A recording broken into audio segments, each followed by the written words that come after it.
Hey guys, and this is our first video on the What Is series, and it's over grace. And grace, simply put, is just somebody giving somebody else something that's not deserved, or you receiving something that's not deserved. And it's a free gift. There's nothing that is expected in return. And where is it in the Bible? Salvation, we looked at Ephesians 2:8 and 9, and Titus 2:11. And grace through salvation is, I want you to picture someone who constantly offends you. And since we have sin nature, we are um, in this mode where we fall into sin, and that offends God. That's totally against God's nature.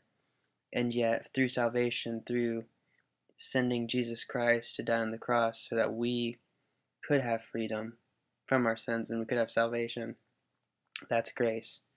Because we constantly doing things that were offending Him, and yet He sent Jesus. So that's grace through salvation. And through helping us reach people for Him, He allows us to use our gifts.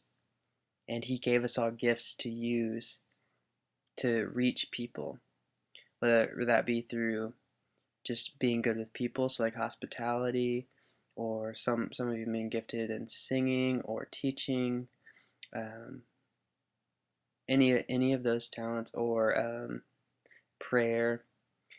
Um, Maybe God's given you the gift to pray, um, and just anything that you can think of that you might be good at.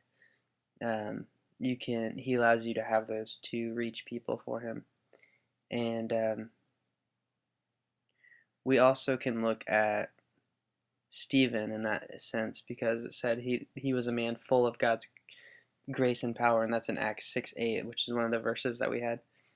And it said he was full of God's grace and power, and it was through God's grace that um, he was able to minister to people.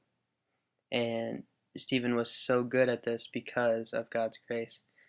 And then there's also God's grace to allow us to even speak to Him, to pray to Him, and we can approach Him. We can talk to Him at any time if things are weighing on us, or if we need to confess any sins because of His grace.